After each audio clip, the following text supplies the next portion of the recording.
Remittance যোদ্ধা, social media influencer, সাংবাদিকদের একটা অংশ যারা ছিল তাদেরকে কোনোভাবে স্বীকৃতি দেওয়া হয় না।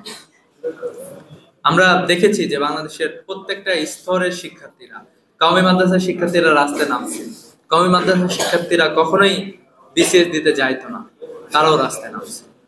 প্রাইভেটের অনেক শিক্ষার্থী বিসিএস দেবে না, তারপরেও তারা রাস্তায় নামছে। এই ধরনের স্কুল, কলেজ, মাদ্রাসা কারোই আসলে স্বীকৃতিটা আমরা দেখতে পাই না। এরপরে আমরা যে দেখতে পাই যে জুলাই তো এক দফা একদিনে আসে না, এটার একটা ধারাবাহিকতা ছিল। সবাই জানে যে জুলাই হলো 9 দফা থেকে 1 দফা। এই 9 দফার উল্লেখ কি কোথাও আছে ঘোষণাপত্রে? কোথাও নাই 9 দফার। 9 দফা তো একটা বড় লিগেসি, এই গুরুত্বপূর্ণ লিগেসিটাকে তারা ইগনোর করছে। এই 9 দফায় আসলে 1 দফা নিহিত ছিল, কারণ হাসিনা এমন একজন ব্যক্তি 9 দফার কোনো দাবি সে মানতে পারে না, ঠিক আছে, এবং সে এট দ্য সেম টাইম সে পারবে না। 9 দফা এরকম গিট গুলো ছিল, ঠিক আছে। এই 9 দফাকে এখানে নাই করার মাধ্যমে এই জুলাই আন্দোলনের সময়ের ইতিহাসকেও এখানে স্থান দেওয়া হয় না।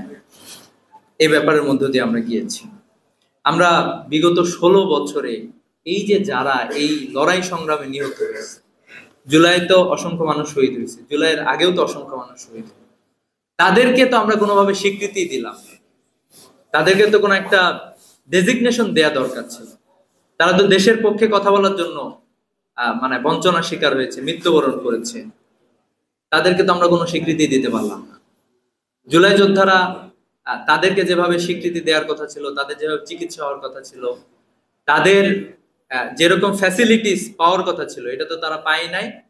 আর আগের যারা আছে তাদের তো এখানে কোনো নামগন্ধ নাই, এখনো তালিকা হয় নাই, পুরোপুরি তালিকা হয় নাই।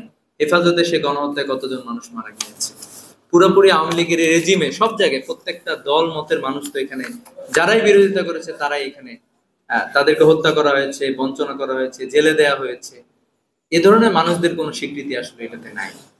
যারা এই বিপ্লবের পক্ষে কাজ করলো, যারা ওই আমাদের উপরে চেপে থাকা ফ্যাসিবাদ, যেটা ইন্ডিয়ান রেজিমের বাংলাদেশের একটা এক্সটেন্ডেড ভার্সন ছিল হচ্ছে হাসিনা, তার মাধ্যমে সে আমাদেরকে শোষণ করেছে, এটার যারা বিরুদ্ধে কাজ করলো তাদের কোন স্বীকৃতি আসলে আমরা এটা দেখতে পাইনি।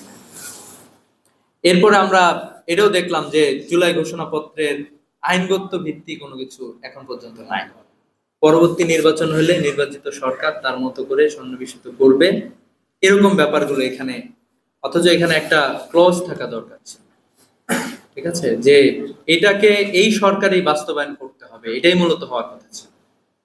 আমরা কেন অন্য কারো উপর অপেক্ষা করব? আমরা তো কাউকে ট্রাস্ট করতে পারতেছি না। আমাদের শহীদদের জীবন, ফ্যামিলিগুলোর আত্মত্যাগ, এই জাতীয় বিষয়গুলো আসলে জুলাই ঘোষণাপত্রে আমরা দেখতে পাই না। তো এই জন্য আমাদের